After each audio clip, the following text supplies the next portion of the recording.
to the First Church in Chestnut Hill and our service for May 24th, 2020. I hope you're having a good Memorial Day wherever you happen to be. If you enjoy our service, please feel free to share the video link that you used to find us with someone, a friend, family. But for now, our readings. Our first reading is from Psalm 68.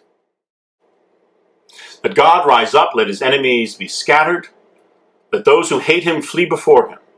As smoke is driven away, so drive them away as wax melts before the fire. Let the wicked perish before God. Let the righteous be joyful. Let them exult before God. Let them be jubilant with joy. Sing to God, sing praises to his name. Lift up a song to him who rides upon the clouds. His name is the Lord. Be exultant before him.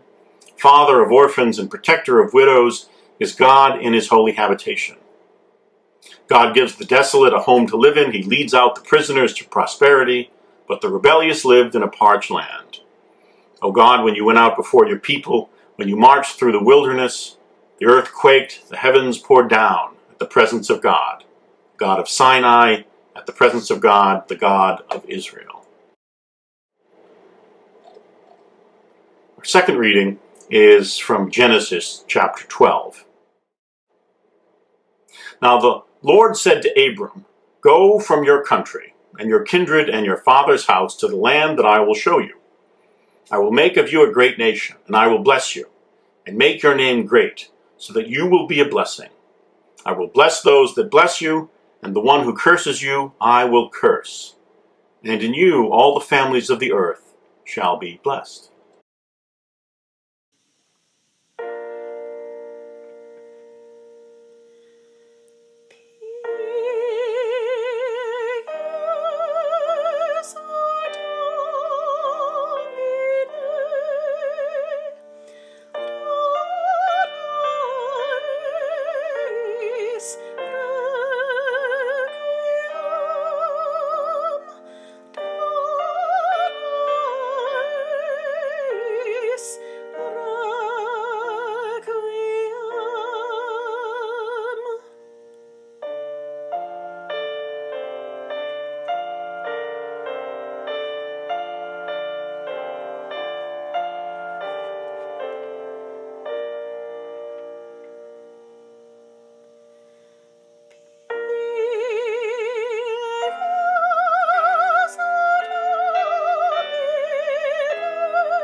What did we hear? I will bless those who bless you, and the one who curses you I will curse. And in you all the families of the earth shall be blessed. God has blessed Abram, who is not yet known as Abraham. The names in the Bible are often crucially important because they reflect some of the meaning of the person's life. Abram means father of many, Abraham, father of nations. We understand more of God's intention when we understand the names that God gives. In this way, Abram will be blessed. His two sons, Ishmael and Isaac, will themselves be the father of two nations, with Ishmael and the Ishmaelites, more broadly known as the Arab people, and Isaac and the Israelites. Actually, they wouldn't be called Israelites for some time, until the lifetime of Abraham's grandson Jacob, who would be renamed Israel by God. Israel, which means one who has wrestled or struggled with God. God has now blessed Abram, and conversely, God will curse those who curse Abram. Notice that's not the same as cursing someone who Abram doesn't like. It's about protecting him. It's about shielding him from harmful actions or harmful intentions of others. It's not about becoming a weapon to reinforce his various grievances. But how should it work? God has a close relationship with Abram. Why wouldn't God help him out? Dole out a little divine punishment once in a while. A few made-to-order smitings against anyone who troubles your day. It would be a handy option on the Mass Turnpike, I must admit, but should God be playing favorites? Whether God takes sides is a question for the ages. Does God choose some people for blessings and others for curses? Do the people of Israel deserve God's favor while their neighbors look on with envy or anxiety? How do you draw a circle around the people of God? Judaism is known as the first monotheistic faith, though technically there were a few others, in Egypt, in India, but those other ones were absorbed into a wider, more commonplace tradition, so Judaism gets the brass ring on that score. But being the first to do something doesn't mean that it was always that way. If you read the Bible with ears attuned to it, there are lots of unexpected heavenly plurals floating around. God speaks to the divine council. God has an audience with someone who doesn't happen to be human beings. God is contending with other divine creatures as their superior, but that still suggests there's someone else. And the easy way to respond to that is, well, it's just angels and devils. But that is not the only way to understand what these ancient people understood 3,000 or so years ago. It is arguable that the religion that becomes known as Judaism, centuries later, did not begin with an understanding that there was one God. There was one God for their people. The God of Abraham and Isaac, Jacob and Moses was their God over other gods. Implicit to that early understanding of God as the God of a certain people is that God liked one group more than others. God would protect the Israelites and provide them with victories over their enemies. And yet, over time, the people of Israel would experience great hardship, enslavement, displacement, death. How could that be the case if God was always on their side? Unless, of course, God wasn't just on their side. Unless there is more to God than a territorial presence concerned with the well-being of one group in one corner of the world. One of the sharp edges of religious life is that some believe that they are special in the eyes of God, while others are not. They are called things like the chosen, the elect, the flock. And others get very special names of their own, like Gentile, heathen, infidel. Those are outsiders. Those are non-believers. Some people believe that only a certain special group would be saved. Saved from what? Saved from hell, saved from damnation, saved by God. And whole systems of rules come into being about belonging, about believing, about excluding. I recall speaking to a woman years ago. Her husband was Catholic and she was Episcopalian. Their children were being brought up Catholic and were going to CCD classes. But one class, a religious teacher explained that their mother, the Episcopalian, was sadly going to hell. Why? Because she wasn't Catholic. And the children asked their mom about this when they got home. In getting wind of that message, the mother promptly pulled her children out of those classes. I've heard other versions of that story. Mom is Catholic, so she won't be saved. Grandma is Jewish, so there's no place for her in heaven. Uncle so-and-so doesn't go to church. Yeah, he seemed like a nice guy, but he's not going to make it. Salvation becomes membership in an exclusive club, both in this world and in the afterlife. There's an old joke about this. A man dies, goes up to heaven. He's greeted there by St. Peter. The man's a little surprised. He said, I'm not really the church-going type, so didn't expect to be here. And Peter says, oh, don't worry about that. I'll show you around. Peter and the man walk around heaven, which is a pleasant place, as you might imagine. And as they're walking, Peter said, you can go anywhere you like, anywhere at all, but try not to go over in that direction.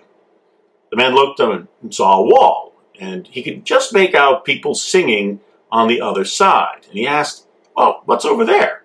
And Peter answered, oh, that's the Catholics. They think they're the only ones here. Now, I've heard multiple versions of that joke, not to pick on Catholicism. Each time the group behind the wall changes depending on who's telling the joke. It's been Baptists, it's been Mormons, it's been evangelicals. Pretty much anyone can be used to fill in that blank. Some group on earth has decided that they know what the membership of heaven looks like. Who decided who was going to be standing at God's side for all eternity. Somehow their religious convictions become like bouncers at the velvet rope before the gates of heaven. Another interesting suggestion is that different groups worship different gods.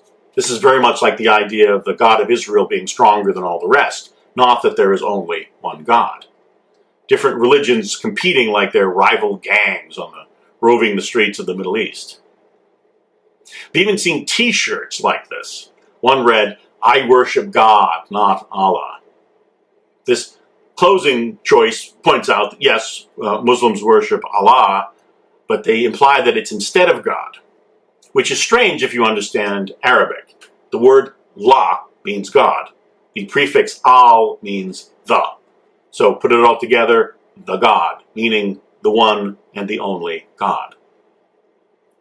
The separation of the world into religious groups of us and them reflects the notion that God plays favorites. One group gets all the blessings, the other is left out in the cold. Well, the other may, in fact, get all the curses. But the reading that we heard, at least, doesn't say that. Those who wish harm to Abram, those are the ones at risk, as if to say that we put out into the world something, and that is what will come back to us. Imagine that there is a reflexive nature to blessings and curses. You don't get what's coming to you, as the saying goes. You get what's coming from you. You get back from the universe what you put out into the universe. Think about that the next time you have colorful words for the guy who cut you off on the turnpike. By the way, I am as guilty of that as anyone. If you reject the idea that God plays favorites, and that is what I am suggesting to you, then how are we supposed to understand the expectations of God? What are we supposed to do? How are we supposed to act? To answer those questions, we need to distinguish between how we're supposed to act from how we go about worshiping God. Those are entirely different concerns, or at least I'm suggesting to you they're entirely different. Behavior is central to our very existence. The other, that's details. That's the table manners we have before God. Well, when I was growing up, I went to Mass every Sunday. I went every Sunday, I went every holy day of obligation, and I was worried about not going. I was also worried about my grandfather. We would be heading off to church and pick up my grandmother, but my grandfather would stay home. He would putter around his garden or go down into the basement. And I worried because he didn't go to Mass, which meant he wasn't going to heaven. And I never really got a good explanation for why that was or wasn't the case. Something to the effect of, well, I'm sure he'll be fine, which is not very comforting to a 10-year-old. Looking back, though, over these many years, I think my concerns were misplaced.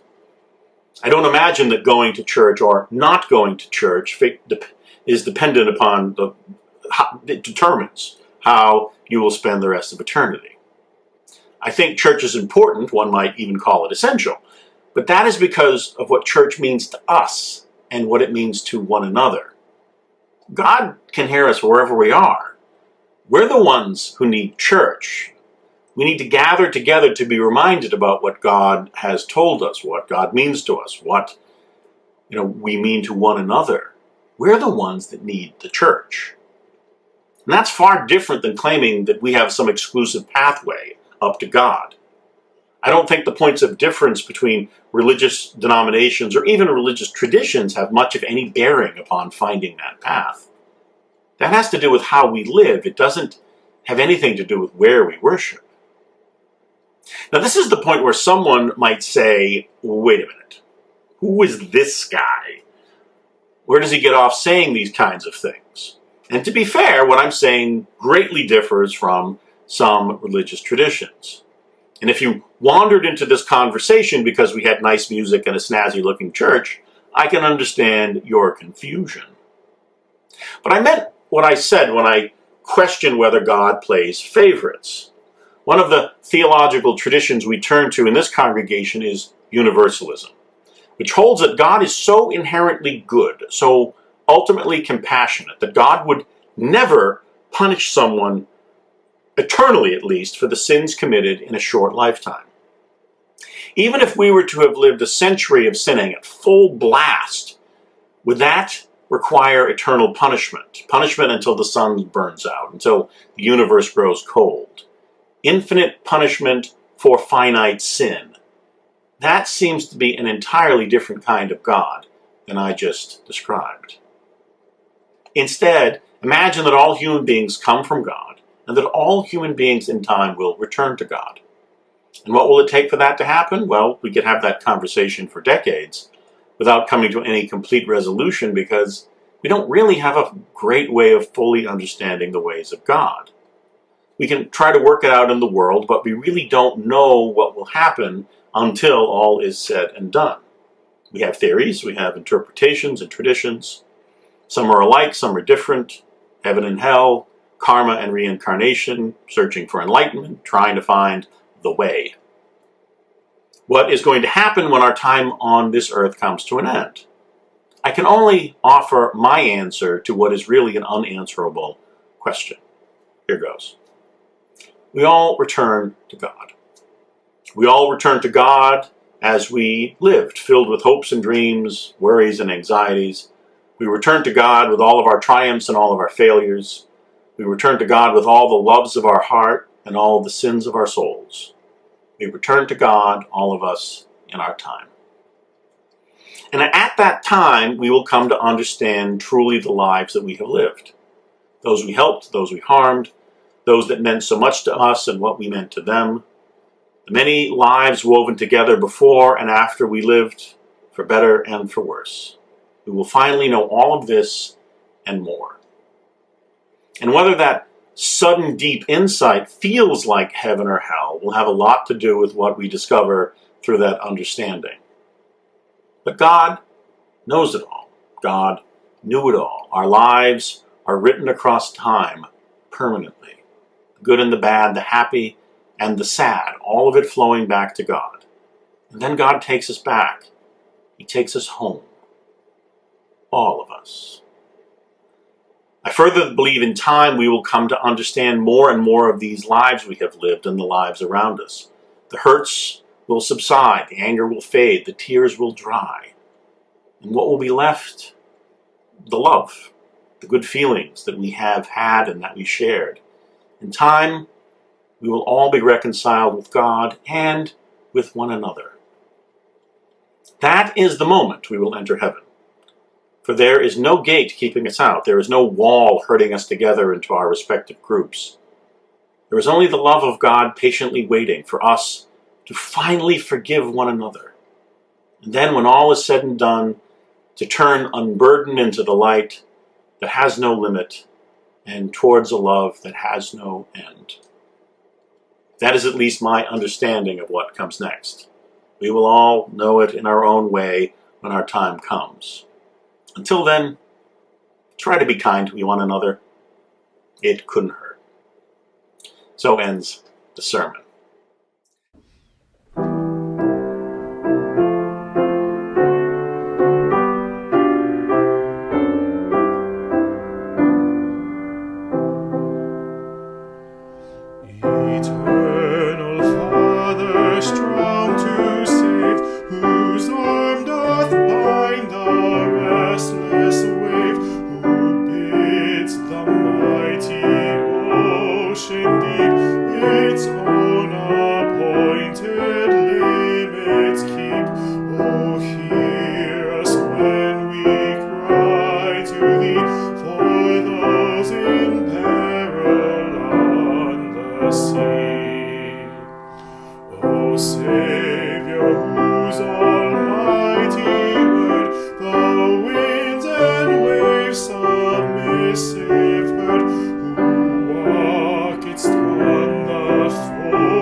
Spirit, who didst brood upon the chaos dark and rude, who badst its angry tumult cease, and gavest light and life and peace.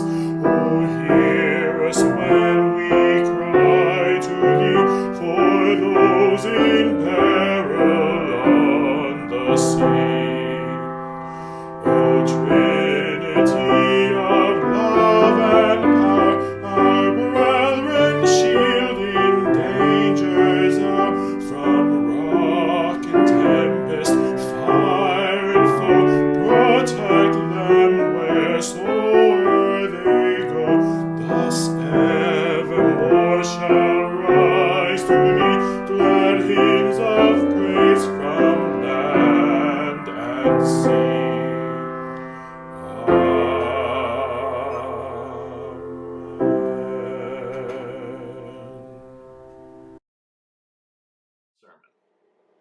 Let us end in prayer, and we will remember those who have served.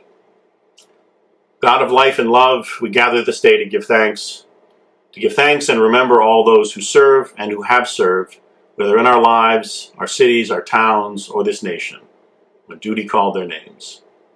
For those who rise up in times of need, those who keep the peace, those who volunteer in moments of conflict, those who speed to the fires, who run toward danger, who walk back carrying the wounded or the broken, those who care for the ill or the injured, the hungry or the homeless, the last and the least. Dear God, bless and preserve these men and women, these children of God who have undertaken your work in this world. May their caring hands be blessed and their weary souls be comforted. Keep them safe, hold them close, guide them safely back home when their day is done. And when the sun finally sets on their lives of service, when their time amongst us has come to an end, gather them into your loving presence and grant them a blessed peace. All this we ask in your holy name. Amen. Our service is ended. May our service to God and to one another never end. Be well, be safe, and farewell.